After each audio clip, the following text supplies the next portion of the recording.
being a city guy, born and raised, I never realized how noisy streets are until I tried to record.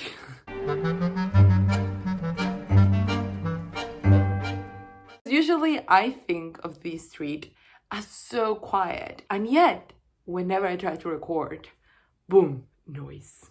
Hello everybody, this is Chaotic Bibliophile, and today I will tell you about more books that I've read in the past few months. Let's start with Tiny Moons by Minga Powles, and the subtitle for this is A Year of Eating in Shanghai. This is an indie book, really cute culinary memoir of identity and language. It's a collection of essays, but it's like memoiristic essays. It does offer some reflections on broader themes of, how food links us to our heritage and provides comfort, but it can also be a source of anxiety or connection. It was fine. I picked it up because I didn't have any books on me when my mom and I were going to the Dua Lipa concert, and I needed a book for the train because it was like an hour trip. I wanted something short that I could read in a sitting or two, and this was that. It was really lovely, but I don't remember that much of it. I remember some of the reflections, especially on language. I don't know why that stuck more than the food itself, but yeah, I think I'll keep it because it seems like a cute thing that I would reread, and at the time I thought these were really good. Would recommend, although it was a little forgettable for me. But fair enough, it was a very stressful month, so maybe it's not fair, and clearly I did enjoy it because I did want to engage with it. So that was Tiny Moons. And then another short book, this one I read in July, Requiem, a Hallucination by Antonio Tabucchi. Bought this and talked about this in my Lisbon book haul, link down below and in the eye as always. This is about a guy who's supposed to meet a poet by the quayside and ends up just walking throughout Lisbon and reflecting upon existence and art, and it's all these very metaphysical meditations. I really enjoyed this, although again, because of the time in my life where I read it, I feel like I didn't absorb as much as I could have, so I am really looking forward to revisiting this. But I would recommend it if you have already read Pereira Mountains. This is a good one to carry on. I also have a collection of short stories by Tabucchi, and I really am looking forward to reading those. If you like fever dreamish books about thinky people just going about their days, then this is a good one. The prose is very lush, but not purpley. It's just not afraid of making you feel that Lisbon heat and that sort of stupor, and it was great. Then a book that I had more mixed feelings about was The Sprawl, Reconsidering the Weird American Suburbs by Jason Diamond. I read the entirety of this for my dissertation, which was partly on the suburbs. This was like a 3-star read if I still gave star ratings.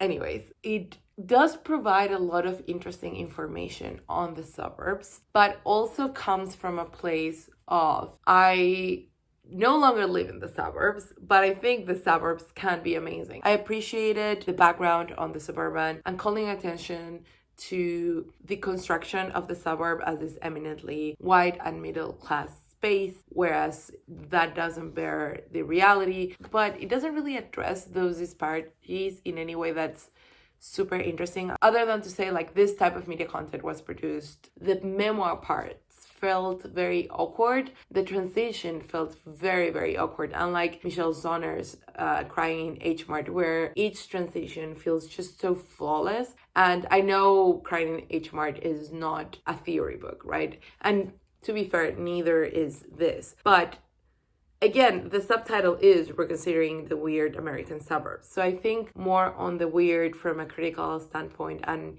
just more theory would have been good because it went very memoiristic at the end. And actually at the beginning, there was more theory and there were more like cultural observations. So it just became progressively less interesting to me. However, I did really appreciate his discussions on the suburban weirdo and sort of the outsider and how that place influenced creative output. And it also had really interesting reflections upon nostalgia and sort of the temporality of the suburbs that I appreciated. So this one was middling for me. If you're interested in the topic, it is definitely something that you should check out because it is a good resource and it is fairly well written, but it was also not just brilliant. You know what I mean? One book that was absolutely brilliant was The Weird and the Eerie by Fischer. This is a collection of essays, or one big essay, you could say, all about these concepts of the strange and sort of how the weird and the eerie handle the strange, because Fischer proposes that how these two modes and affects differ is through their treatment of the strange. And if you're interested in those topics, you should definitely check it out. I think it's really, really fun. And if I take anything away from this master's, it will have been a rekindling of my affection for theory. So these are the kinds of books that I will always recommend for anyone wanting to get into literary theory or understanding what do literary scholars do. One that I will mention just briefly is Felicity by Mary Oliver. This is Mary Oliver, amazing poet who writes mostly about landscape, turning her eyes to the subject of love between humans. It is lovely, and I will at some point upload a full review of this because it was my pick for June for the low-key overdue book club. I will leave that announcement down below. The reasoning behind it is that it is Pride Month and I wanted to read a queer book, and this did not disappoint. I will say though that at the beginning I wasn't that thrilled about it. It felt a bit meh, and then as it went on I just kept falling in love with it. And I think Mary Oliver shines best when she approaches love through a landscape metaphorical stance. So yeah, more details to come, but I really recommend it. And I don't know if it's a good place to start with her because I started with Upstream since it had a mix of essays and poetry, but I really enjoyed this poetry collection. I have two books that I will only mention briefly because I do want to talk about them for a video, for a project that I'm doing, and I am also writing reviews for them, so I won't go into too much detail, but I still want to tell you about Lucy Caldwell's Intimacies and Send Nudes by Saba.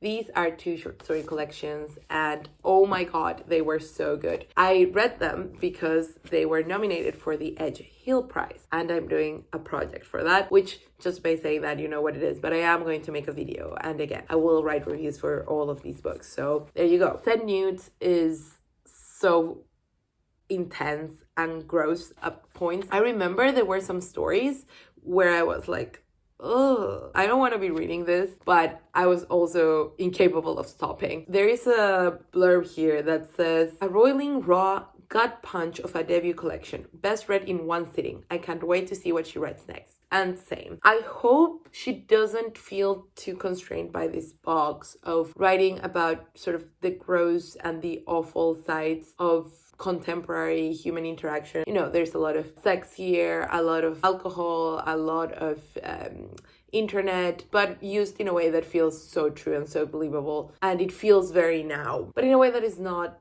cheap or sensationalizing it or oh everything is terrible now. Very rooted in our times, but with the potential of becoming those timeless stories in the future. And I really enjoy the prose. Again, we'll talk more about it later, but I really recommend it. If you like the idea of millennial fiction, but a lot of millennial fiction has been disappointing to you, then Send Nudes might be up your alley. And then Intimacies, oh my god. This collection made me feel so many things. It's eminently about womanhood after 30 or so. The stories, the different points of view, the twists. This is one of the best books that I've read the whole year. I could reread it maybe even this year. It's just that good. It is not a collection that wears its weirdness on its sleeve in a way. Like, it feels like so many of these stories are so quotidian and are going to be just human stories about women. And a lot of them are, but then some others, the twists, and again, the point of view and the prose is so good. I just thinking about some of the stories, which I do remember in spite of reading it in June when I was doing so many different things. It just makes me want to reread them again. So yeah, I really recommend it. And she's also a really great contemporary Irish author. And you know, I love my Irish lit. There is such a strong sense of place, both the stories that are set in Ireland and the stories that aren't. Either way, it's important to the plot. So this one is one that I wholeheartedly recommend. Something that I think I read last year, but I still haven't reviewed, is Phenomenal Woman by Maya Angelou. 4 poems celebrating women. It was amazing. I bought this collection because a classmate from a poetry group from undergrad that... No, it's even... Wow, this was even earlier. I picked this up because someone in a poetry course that I was a TA of recorded this video reading Phenomenal Woman by Maya Angelou, and the way she read it was amazing, but also I thought the poem was amazing. And so I wanted to check out this collection specifically. Now, it is not good value for money because this is like 12 quid and it's like a tiny little hardback, and you'd be better off just getting the collected poems. But I really wanted to read that poem, and I liked the framing of like 4 poems celebrating women. I enjoyed them lots. Although Phenomenal Woman is my favorite, I still think it's a really good collection. I would recommend it. It's just that if you really want to read a lot of Maya Angelou's poetry, you can do so in a way that's more economically sound, is all I'm saying. And finally, I just want to plug Astra magazine, the International Magazine of Literature, issue 1. This is the best issue of a literary magazine I've ever read. And mind you, I haven't read tons of issues from cover to cover. Most famously, I think I read the entirety of the New Irish Writing, which was also really good. This has poetry and essays and illustrations and short stories. I also love the layout. I love how it feels in my hand. It was a treat to read. Oh, the theme for this is ecstasy, and I definitely want to do that feeling when video of some of the things that are here, because it's just brilliant. Let me read you this list of names. Josh Charles, Domi Choi, Foro Farrokhzad, Terence Hayes, Sophie Hughes, Leslie Jameson, Mieko Kawakami, Kim Hye-sun, Catherine Lacey, Ada Limon, Fernanda Melchor, Otessa Moshfegh, Sayaka Murata, Dorothy Norse, Chinelo Paranta, Margaret Ross, Solmaz Sharif, Katharina Volkmer, Kate Zambreno, and more. From the introduction by Nadja Spiegelman, who was the editor of this, to the illustrations, which were commissioned for this, and they have their own credits. So it's not only that some stories and some essays are illustrated, they also have features of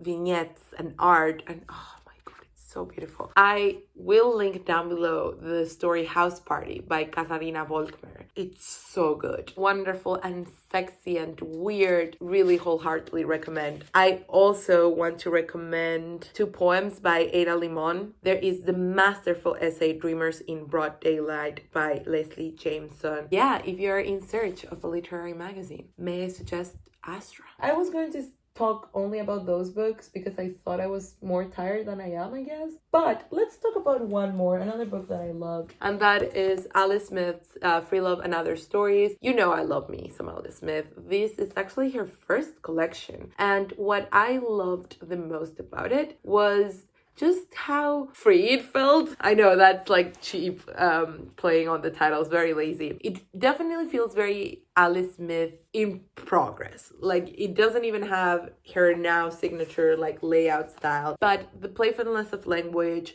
the curiosity, the sort of investigating different types and different dimensions of love is there. It feels very fresh. It feels like cute and intense. There are a lot of stories that deal with, well, this love didn't turn out like I expected, but I learned from it. It's such a cheery collection in many ways, which I think it's fair to say, like, Alice Smith can go dark, but there is an exuberance to her work that really shines through. It was a lovely collection to read. And again, it's not Alice Smith at her peak, so I wouldn't recommend you start here. Or maybe yes, because then, you know, you can only go up. But it is still her, and it's still really great. And I loved so many of the stories. So this would be a 4-star rating, I guess. Have you read any of these books? Do you want to read any of these books?